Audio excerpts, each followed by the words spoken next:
total man, man is a servant creature. Do you not know to whom you present yourselves servants to obey?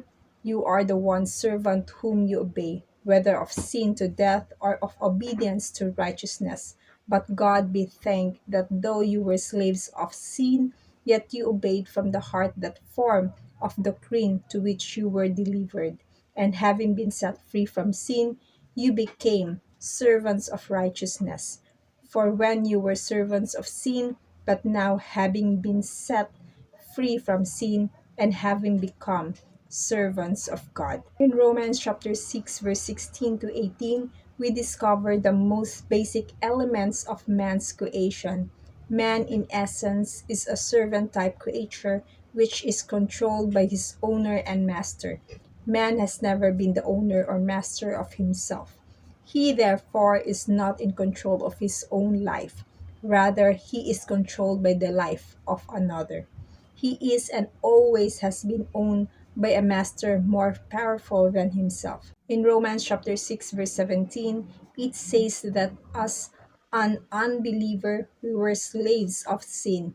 Sin and Satan is the master and owner of unbelievers. But when we heard the gospel and believed in Christ, we made a choice for a new master.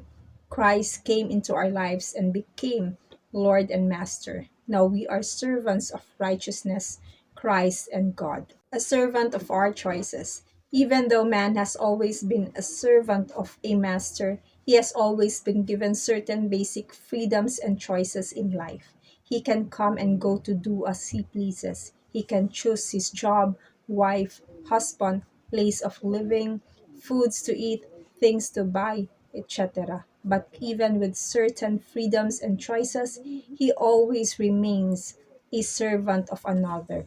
It is likened unto a dog tied to a rope. The master of the dog is at the other end of the rope. The dog has a certain freedom to walk around, but only to the distance of the length of the rope, but never totally free from the master's hand to run at the rope, but never totally free the master's hand to run at the wheel. One would argue, I am free to whatever I want to do.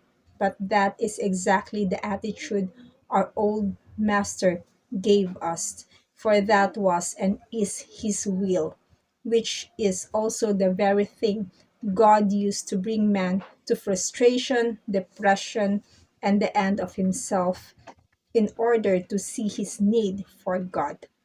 It is agreed upon that man does have a free will to make choices in life. The free will was given to man for the ultimate purpose of making a choice to which master he will serve. Example, a woman has the freedom to choose her own husband, but after his choice, she becomes the servant of her husband. The first man, Adam, made a choice to which master would rule over the human race. But because of God's grace, man has been given another chance to make another choice. That choice is to accept Christ as Lord and Master. As believers, we are servants of Jesus Christ and He is the Lord and Master of our lives. Yet, our new Master has a different nature than our old Master. Christ in us is not a task master who forces us beyond our will, even though he has all the rights to do. But because of his very own nature, he wills and desires a loving, reciprocating relationship. He desires a servant that will freely submit to him, not by force, rather by love. So, because of love, he will give us continual freedom to make choice, yet always desiring that we will make free will choices to submit, yield, and obey him out of love. To God be the glory. God bless you.